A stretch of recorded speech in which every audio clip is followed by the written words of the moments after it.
Well, we just saw you out there on the big screen. Was that weird to be shown in the middle of a UFC fight like that? The FaceTime is too long. We need to cut it in half. It was an honor, but it's a bit awkward, especially I can't talk or anything. I'm just like looking. I don't know. Maybe it takes more experience to be better at that one-shot cinematic, post. But it was a great experience, but maybe a little shorter next time.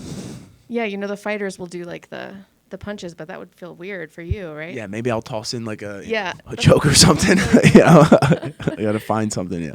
So, I mean, are you excited about the match? Do you get excited still? Is it? Yeah, I definitely get excited to compete. I enjoy it. I enjoy the journey, the process of getting better, of trying to reach my full potential, and competing, just another stepping stone to that. And my upcoming opponent, Nicky Rod versus Michael Pixley. Michael Pixley just submitted a world-class black belt, one of my rival team's best competitors, last name Marigali. And Pixley went out there, passed his guard, threw him to the mat twice, and broke him and submitted him in competition. So, it's a tough opponent, and I'm really looking forward to going out there and just testing my skills. For those that kind of follow jiu-jitsu, and I'm not one of them, so if I say this incorrectly, please correct me. Mm-hmm. But this feels like a CJI versus ADCC match. Is that how you're viewing it?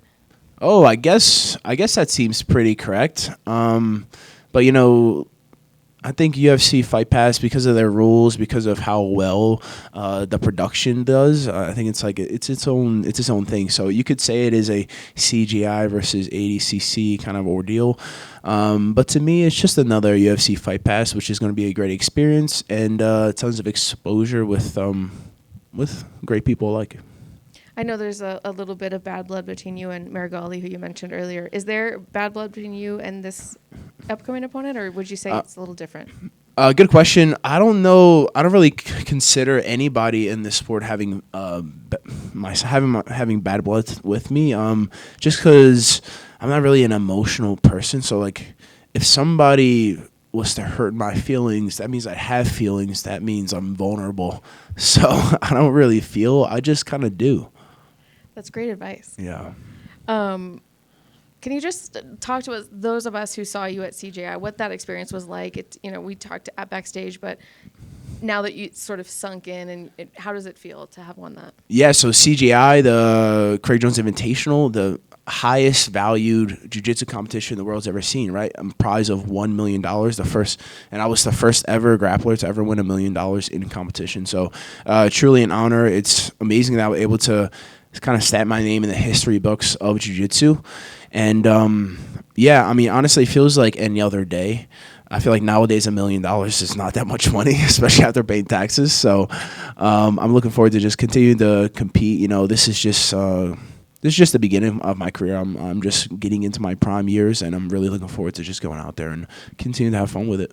Did you buy anything special? I'm working on buying some land right now.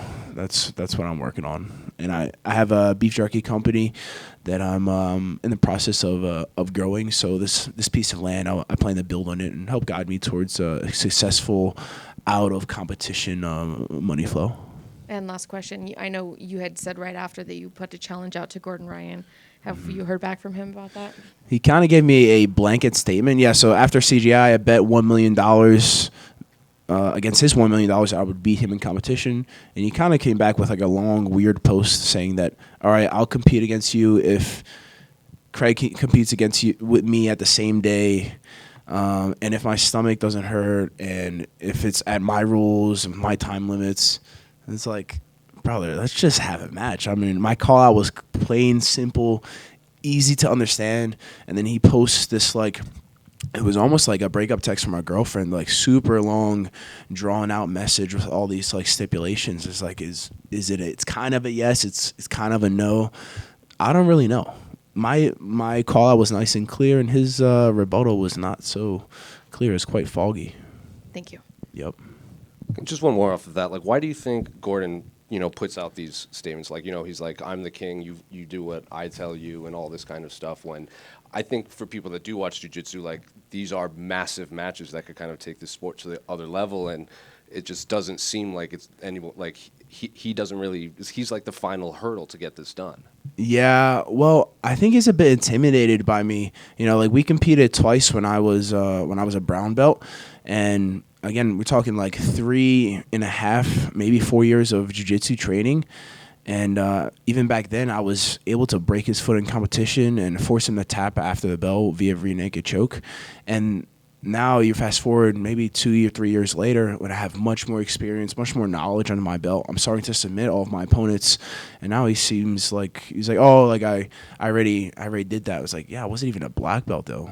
You know, I was training for 3 or 4 years. I didn't know anything, and now I have a bit more knowledge, and I'd like to test it against a guy like that. But I don't think he sees the risk versus reward benefiting him. Did you and Craig have like a side message being like, did you read this long-winded text from Gordon? Like, were you guys talking about that? No, I guess we sent some voice messages. But yeah, I'm just not. If it's more than a sentence or two, like I'm not gonna read it. You know, it's a yes or a no. I'm sure Craig Jones read it. He's not one to banter with. You know what I mean? Like if you wage social media war against Craig Jones, you're gonna lose for sure. Last one for me. I think just going back to the Craig Jones Invitational, I think that was people kind of view that as like this seminal moment in jiu-jitsu. Like it's just there were more eyes on that because like the story around it, the main event, it was competing against ADCC. Did you see this kind of bump up in interest in just the sport of jiu-jitsu, not just particularly training, but people tuning in to actually watch the sport? Most definitely. You see like the biggest grappling events in the world. The previous ones would get like 100,000 views, maybe a couple 100,000. You're talking Craig Jones Invitational got 3 million viewers on two days. So and at during the live, I think it was something like 160, 180,000 people tuning in to watch live. That is unheard of in the world of jiu-jitsu. So yeah, I mean the CGI, the Craig Jones Invitational grew the sport tremendously and continues to grow it. Whenever there's a $1 million grand prize, no matter what's happening, people are like, oh, this is life-changing money. I want to tune in and see what's happening.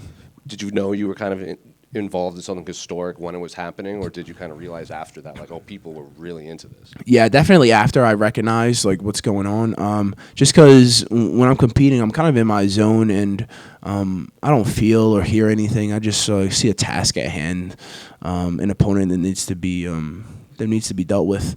But afterwards, it's good to soak it in. It's good to kind of relish for a little bit, but it can't be long-lived, especially if you have higher goals. You kind of just have to put it on the back burner, appreciate the moment while it's there, and then on to the next thing.